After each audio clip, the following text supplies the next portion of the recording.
I hope so. Take a picture, it'll last longer, man. Hey, if you're Homer Simpson, show me your driver's license. Well, I traded it to a kid for a bite of his sandwich. He is me! Hey, let's do this one rock and roll. Wonderful idea. Let's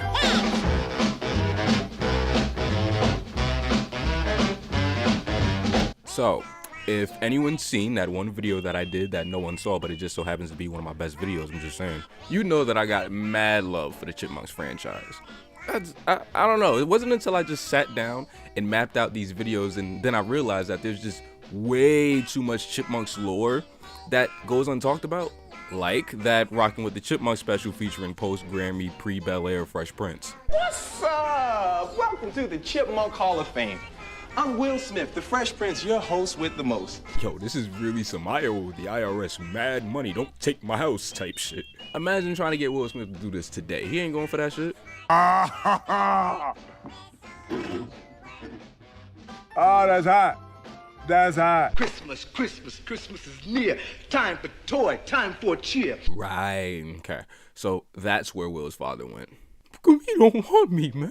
I definitely don't think the Chipmunks are the characters that have the highest amount of redesigns or revamps, but they're definitely up there in the numbers. That's mainly what I wanted to talk about today. This is a study of the leap from the Alvin Show to arguably the Chipmunks' most recognizable designs. But, you know, the first half of this video is going to be a review of the Alvin Show. Because I can't help myself. Thanks, Jims.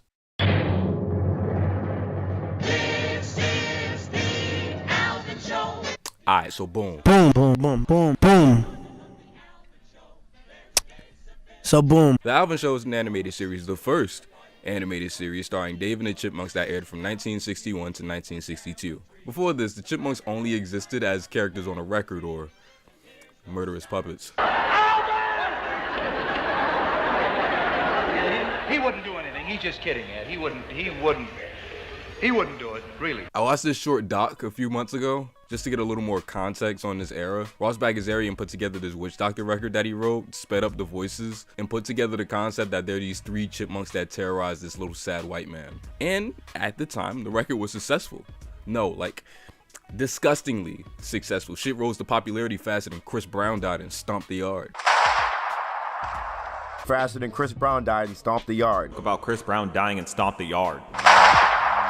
Stop stealing my joke, you bitch ass niggas. For years, they were always just David Seville and the Chipmunks until just leading with Alvin. I always thought it was funny when people point out that Alvin's also a chipmunk, so the naming style is kind of weird, but while watching this, I realized the change was inevitable when it came down to the way the songs and shows were executed after Ross Sr. passed. Dave would be on stage with the Chipmunks, leading them. He'd sing with them, interact with them on stage. That would be the whole gimmick. In the 80s, they didn't really have Dave with them anymore. He just became more of a dad than a manager. So I guess to keep the scheme up, they shifted all the focus to Alvin's goofy ass.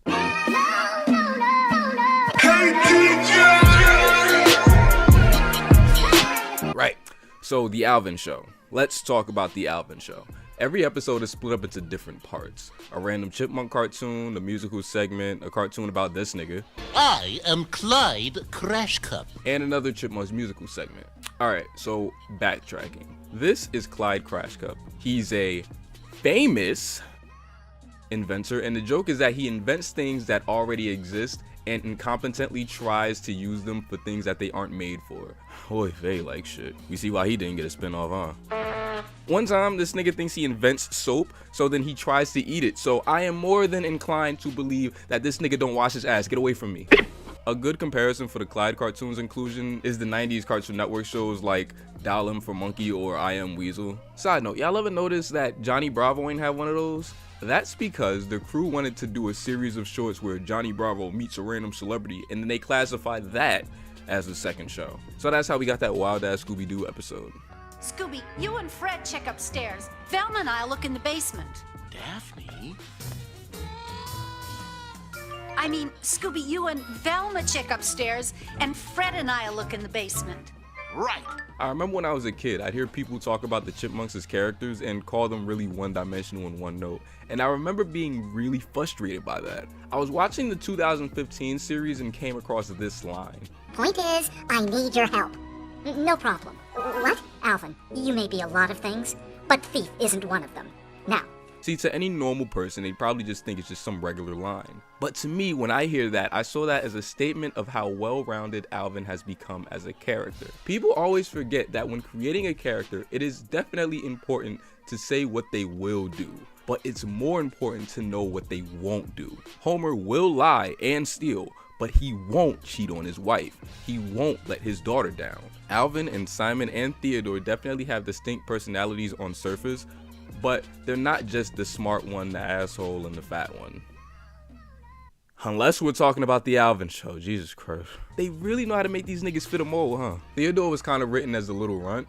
Whenever they're singing, the camera focuses on him dancing. If it's not on Alvin trying to blow the spot up, he giggles with everything he says. Yeah! Interrupts niggas often. Ah, gee, Dave! She's broken-hearted! She wants her egg! The sound levels on his vocals are so bad, you think he's a black guy who talks about cartoons on YouTube for a living. Say what you want about me. At least I'm self-aware. Other than that, he just kind of eats. Driver, can't you hurry? We'll miss our boat. And we might miss lunch also. Alright, bro, we get it. He fat, damn. I fucking hate how Simon speaks. He doesn't even do nothing, but I kind of just want to fight him off principle. Yes, I'm for entering into the frivolity. What are we gonna do? He talks really precise. That's really his only character trait. He's supposed to be the smart one, but they never need him for anything. They don't use him for any jokes. They never have him do anything with Dave.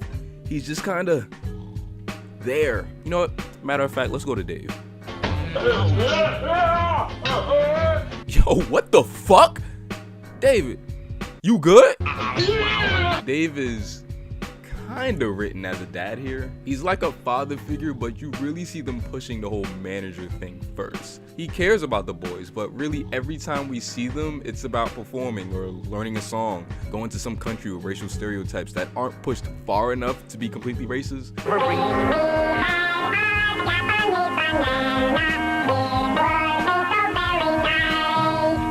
Yo, I don't know what it is, but half racism pisses me off more.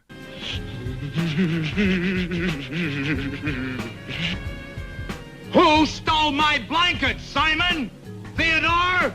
Alvin! Now that I think of it, this really makes me think of the change in his character and how it contextualized him yelling Alvin's name. That's his signature thing, he's always done it. But admittedly, it takes on a different ring when 90s Dave does it. He's like yelling at his son. 60s Dave is just kinda always angry. This nigga be fed up. I mean, I feel him, these little shits are nuts. Say what you want about 90s Alvin. He didn't pay for a 50-piece orchestra with Dave's credit card talking about some damn. Who cares what the orchestra costs? I'll tell you who. Alvin has more dimension than the other two, I guess, but that's just because his emotions don't range from neutral to... Nah, yeah, that's pretty much it. That's an ego.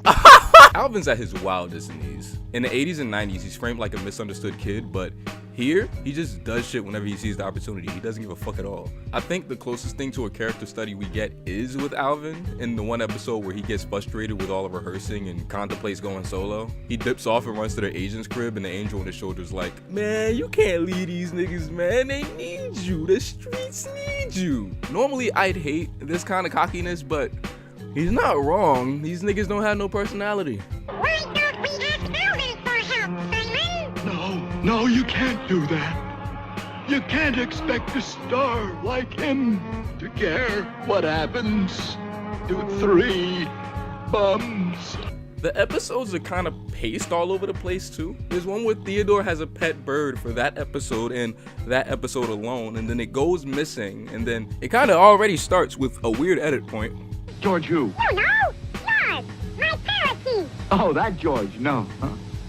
Somebody must have stolen him. Theodore, nobody stole George. Then, instead of calling a private eye, they call a private nose. And this nigga zips around faster than Johnny Bravo when the 90s rediscovered smear frames. Sam Valiant, private nose at your service. Check. The right nose in the right place at the right time. The Valiant nose strikes again and the case is solved. There's your culprit. Hey, I'm Alvin. Sam Valiant does it again. Cough up the tape, boy, and let's be quick about it. Wowzers. Here's another time the editing gets crazy uncomfortable. Look how long they linger on this shot.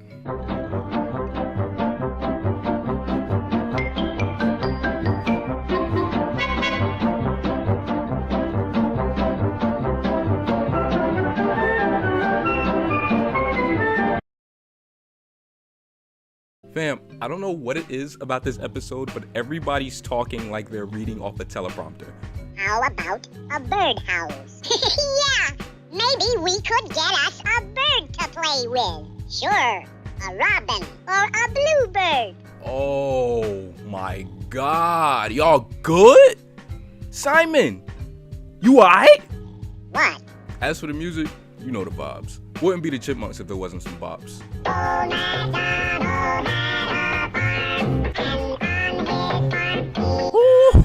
Ooh, y'all hear that beat? Hey, get back. Yeah, musicality. Watch my other video. That's called motherfucking bars, nigga. You know nothing about that. Time to show some age here. So when I was a kid, I grew up watching these, but on VHS tapes. They didn't come with full episodes. Instead, they came with sing-along versions of the musical segments.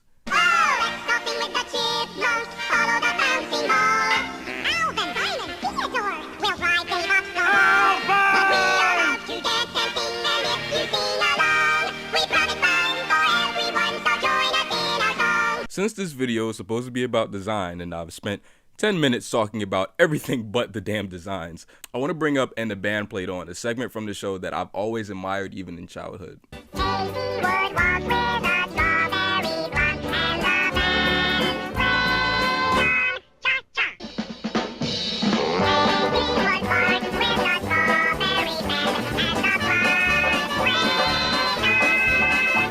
The thing that always seems to take my breath away about these is the simplicity. Honestly, I think as a kid I admired the Alvin Show for a plethora of reasons, but one of them was always his ability to get by on shortcuts. Reused animations, simplistic shots, characters slide in and out of frame, damn near non-existent backgrounds. Sometimes they'd manage to even sneak in a little fluidity here and there, but it never lost its charm and always managed to tell a funny story and drench itself in design. The Alvin Show does not have great animation. Anyone seeing these clips can tell you that, but it's almost designed not to.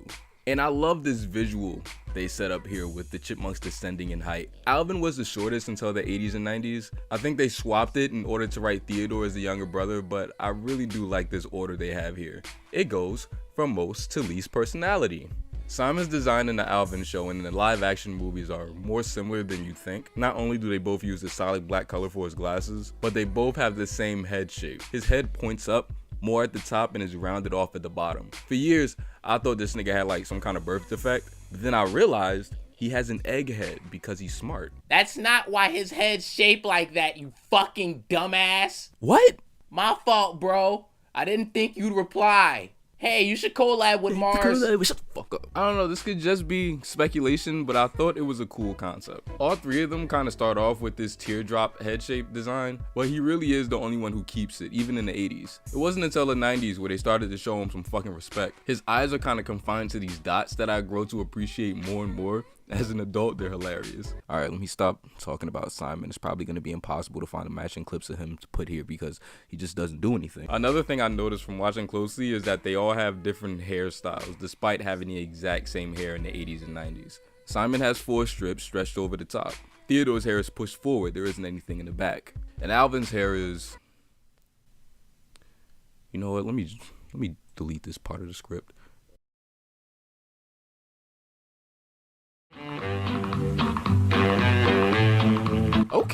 Okay, I see you reading about them black queens. I didn't know you had it in you, my G. Oh, why? Jack Magazine, you heard? Wait a minute.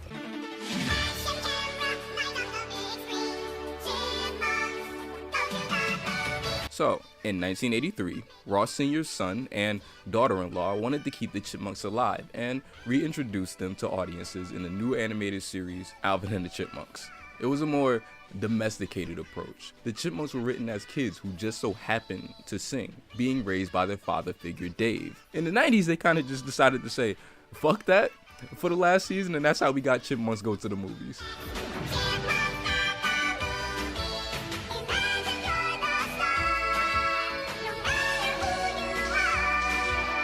Chipmunks Go to the Movies was basically just movie parodies with the Chipmunks characters. Only someone like me will find these interesting. I'll probably do a video on these separately one day, especially shit like Batmonk. However, I do want to talk about this Back to the Future parody they did titled Back to Our Future. Why is the video called Back to Alvin's Future? Because that's what the clip art said, and I ran with it. Keep up. I always loved this theme song. Not only does it slap, but it looks amazing. But, you know, this is the 90s, so of course the animation in the show isn't gonna look as good as the intro. That's more like it. Fam, look at Alvin. Close your mouth, honey. You'll catch flies. The special has Clyde Crashcup show up and tell the boys that the Alvin from the 60s doesn't want to sing anymore and he just wants to do dry cleaning or something instead, so they go back in time to convince him otherwise. I love that the boys recognize Clyde and are happy to see him. Kinda weird that Alvin's happy too. He always kinda hated this nigga, but he's grown since then, I guess. Character development or whatever the hell I was talking about earlier in the video, I don't know. I think I'll invent the moo-moo. Let's moo for moo and Clyde? That's better. Kinda makes me wonder what happened to Clyde between the 60s and the 90s, but I never really found him funny, so I couldn't care less. They go back in time and do the same meta jokes that anyone would do in a storyline like this. Everything looks so flat. I can't believe we ever lived here. Who painted this place? The Flintstones? When they run into their old selves, it's really cool to see how they execute this. Their colors are darker, blanker expressions. They really got the flat, spaced out delivery of the Alvin Show characters down pat. But it's hilarious that they don't really acknowledge. Yo, we had no emotion back in the 60s. Civil rights was rough, nah I mean? Selma and shit. Who are you? We're the Chipmunks. That's impossible. We are the Chipmunks. Yeah! I chose to revisit this special after watching Mad of the Alvin Show. Not only to see if I caught any references or jokes that I probably didn't get when I saw it a few years ago, but I just know that I always loved the 90s design more than the 60s. Always, even back from when I was a kid, I wanted to know if I still felt that way. However, the older I get, the more the animation on these 80s and 90s episodes get harder to go back to for me, even more than the Alvin Show. Because at least then, the limitations were worked into the designs. You never really felt like anything was being held away from you. The 90s designs were almost designed to be animated fluidly, like in the intro or the Chipmunk adventure. Even in the Universal films, these characters just look more comfortable when they're actually allowed to move. The movement in these episodes just restricts them. They rely on loops or still poses, but every time they move, they just look like they want to move more, if that makes sense. That and some of these drawings are just really awkward as shit, even more awkward than the Alvin Show, which is saying a lot. That's an eagle. The boys tell the old Chipmunks to go into the future to see how great their life will be if they don't leave the rap game, while the 90s Chipmunks go and chill with Dave, which it's both hilarious and a little strange to hear Ross Jr.'s voice coming out of Dave like this, but I'll buy it. He doesn't have the anger in his voice like his dad did. Dave sounds like he cares too much here. It's just this song I'm writing. It's missing some instrument. Now look, boys, I'm very busy, so just go outside and do something. Sure, Dave. So he gets them to sing, and then they're just like, nah, my nigga, let's rap. You ever heard of Biggie? Yo, we like girls. Yeah, we like girls. Every kind of girl we know. Short ones, long ones, all the pretty blonde ones. Watch out there, 'cause here we go. Fam, imagine if you never heard rap music before and this was your introduction. This nigga Dave's about to have a stroke and I feel him.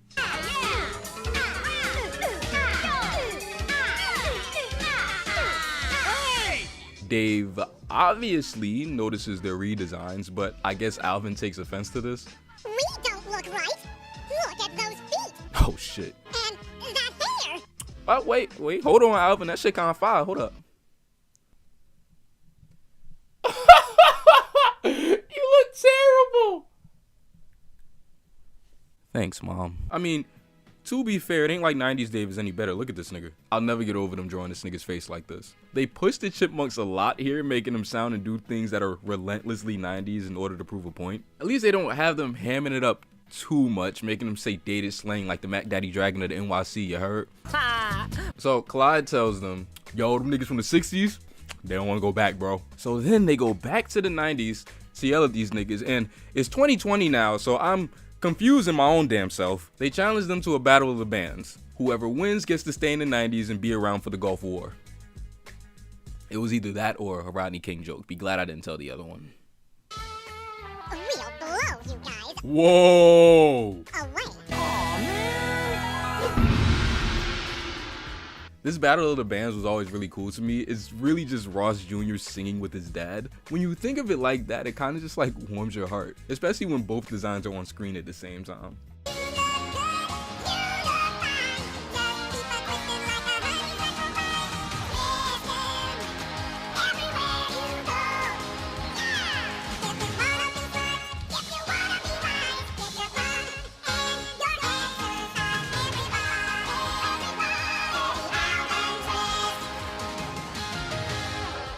Ultimately, they both tie, and Alvin convinces the other Alvin to go back to the 60s because his musical genius is too important, and he wouldn't have to deal with black people sitting in the front of the bus.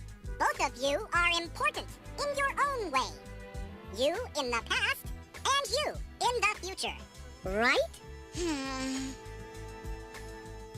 Right!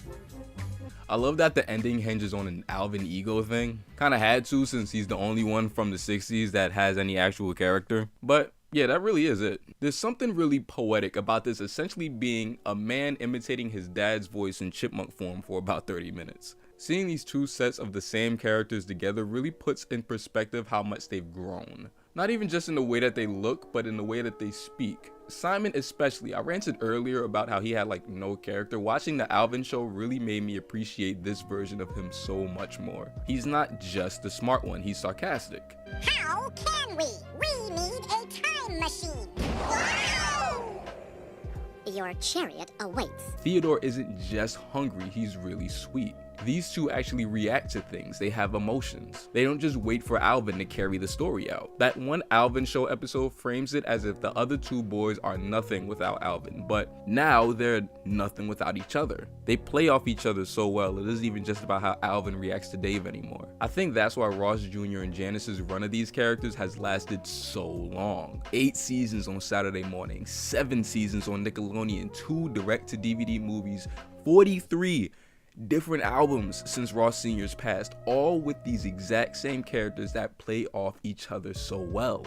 You guys scaled this concept in a way that would probably be unimaginable to your dad. I mean, you guys took it to a stratospheric level, a completely different level. I mean, what do you think he would have made of Alvin and the Chipmunks today and what it's become? But I also have to tell you this serendipitous story. We were, in the 80s, we would have to drive down. When we would drive down to LA to do pickup lines, and we drove back. It was probably 3 o'clock in the morning. And Ross said, "Oh my God, my dad, I just can't imagine," because the show wasn't coming out the way we wanted. And Ross said, "Oh my gosh, I can't imagine what my dad is thinking." And I said, no, your dad would be very proud at how hard we're working, how much we're trying. And on the television was his father, Greatest Show on Earth. Yeah, it's a Cecil B. DeMille, Greatest Show on Earth, and my dad is in the audience applauding. And we looked at the I couldn't believe it. And we started to cry. You're the greatest, Dave. I love you boys too.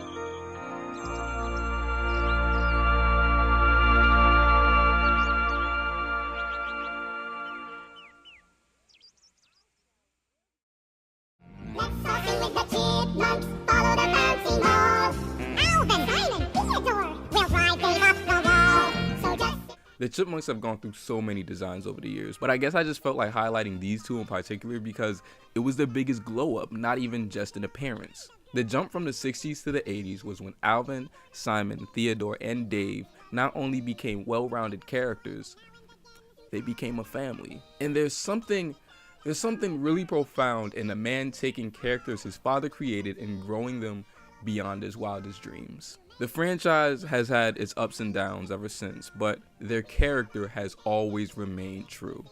As long as they're not with Jason Lee again, I'll always be around to see what the Chipmunks are up to.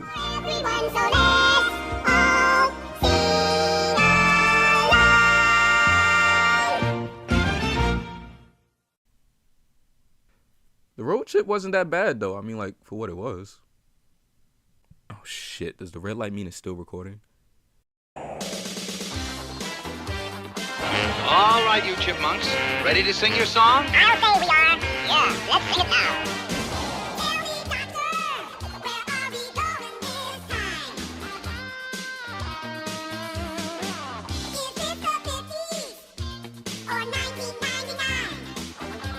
Theodore was always the sweet one. What about me? You're the smart one. And me? You're the other one. How can I get to know her? Rehearse in the morning, rehearse in the afternoon, rehearse at night. Is there no end to it?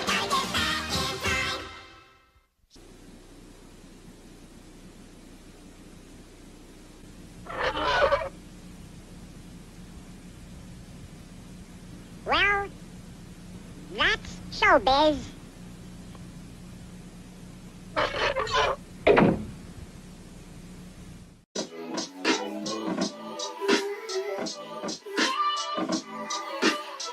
What came first, the Asiatic chicken or the Asiatic egg?